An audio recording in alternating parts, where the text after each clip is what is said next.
Hello, good evening সবাইকে। আর কিন্তু কিছুক্ষণের মাত্র অপেক্ষা, তারপরে কিন্তু আমাদের বরমশাই চলে আছে ব্রাইডকে, তাই জন্য কিন্তু ব্রাইড চলে এসেছে সরঞ্জাম নিয়ে একদম রেডি হতে, বর আসার অপেক্ষায়।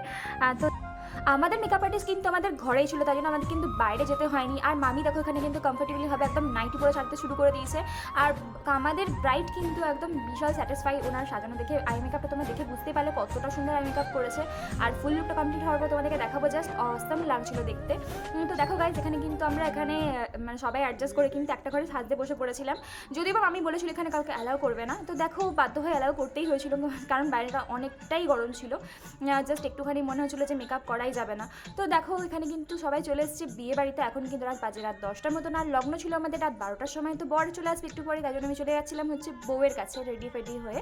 তো দেখো আমার লুকটা তোমাদের সাথে একটু পরে শেয়ার করছি। ফার্স্টে আমাদের ব্রাইডকে দেখিয়ে দিই যে আজকে সোর্স টপার।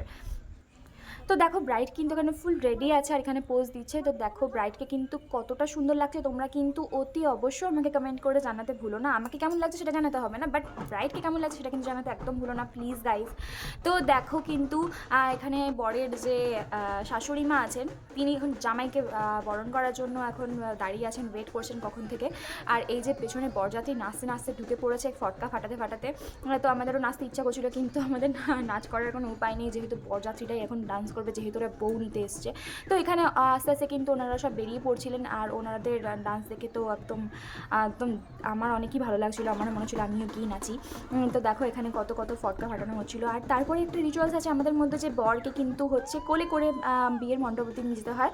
আর তাই জন্য কিন্তু মামা কিন্তু বরকে একদম কোলে তুলে নিয়েছিল সোজা, আর তারপরে নিয়ে চলে গেছিলো হচ্ছে প্যান্ডেলের দিকে। আর দেখো এরপরে কিন্তু এখানে সে বরমশাই 2-4টে পোজ দিয়ে দিচ্ছিলেন, আর এখানে বরকে আশীর্বাদ করা হচ্ছিলো, যেটু কিন্তু বরকে আশীর্বাদ করে নিচ্ছিলেন। আর এই চলে এসেছিলো বরের বাড়ি থেকে যেসব তত্ত্বগুলো, সেগুলো সব সাজানো হয়ে গেছিলো এইখানে। তো দেখো এরপরে কিন্তু শুরু হয়ে গেছিলো বিয়ের সমস্ত রিচুয়ালস, আর রিচুয়ালসের মধ্যে যা যা ছিল তাই তাই কিন্তু ওখানে শুরু হয়ে গেছিলো। তারপরে একটু পরে চলে এসেছিলো আমাদের ব্রাইড। এই যে এই সেই ক্ষণের অপেক্ষা, এখনই হবে শুভ দৃষ্টি, আর শুভ দৃষ্টির জন্যেই হচ্ছে এতদিন ধরে ওয়েট করা। হ্যাঁ, তো দেখো এখানে সব ভাইরা ওনাকে ঘোরানো হচ্ছিলো ব্রাইড মহাশয়কে। তো তারপরে কিন্তু চলে গেছিলো আমাদের এই যে পান পাতা ফেলার পালা, এই যে সেই শুভ দৃষ্টি। তো দেখো গাইজ, আমাদের কিন্তু বাঙালিদের মধ্যে কিন্তু বিয়েতে প্রচণ্ড প্রচণ্ড মজা হয়, যেহেতু এই সব ছোটোখাটো রিচুয়ালসগুলোর জন্য অনেক অনেক ভাল লাগে। তো দেখো এখানে এটা কিন্তু ছিল বরের বাড়ির পুরোহিত, এই যে সাধু বাবার মতো যিনি ছিলেন। আর এখন শুরু হবে মালা বদল, আর মালা বদলের পরে কিন্তু এক এক করে সমস্ত বিয়ে রিচুয়ালস হবে, সবকটাই আমি শেয়ার করবো। তো চলো সঙ্গে থাকো, দেখতে থাকো। এই ফাঁকে কিন্তু আমি আমার লুকটা তোমাদের সাথে একবার শেয়ার করে দিলাম। আর যেহেতু আমি ছিলাম বৌদি, তাই জন্য কিন্তু ছিল আমার অনেক অনেক কাজ। আর এখানে কিন্তু এখন হয়ে গেছিলো মালা বদল, তারপরে গেছিলো অস্তবন্ধন আর কন্যাদানের পালা। তারপরে কিন্তু আমাদের এখানে বিয়েতে কিন্তু বিনা যোগ্যতায় বিয়ে হয়েছে, তার কারণ কিন্তু ছেলেদের নিয়মে বিয়েটা হয় যেহেতু, আর তাই জন্য ওদের যোগ্যতা না থাকায় তাই জন্য কিন্তু আমরাও যোগ্যতা করিনি। আর এখানে কিন্তু ডাইরেক্ট হয়ে গেছিলো সিঁদুরদান, তারপরে হয়ে গেছিলো 7 পাকে ঘোরার পাড়া। আর বিয়ে কমপ্লিট হতে হতে প্রায় বেজে গেছিলো হচ্ছে রাত 3টের মতন। তারপরে আমরা চলে গেছিলাম খেতে।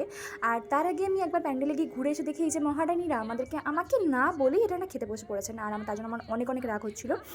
তো দেখো গাইস, তোমাদের সাথে দেখা হবে নতুন একটা ভিডিওতে, রিসেপশনের ভিডিও জলদি আসছে। ততক্ষণ টাটা, বাই বাই।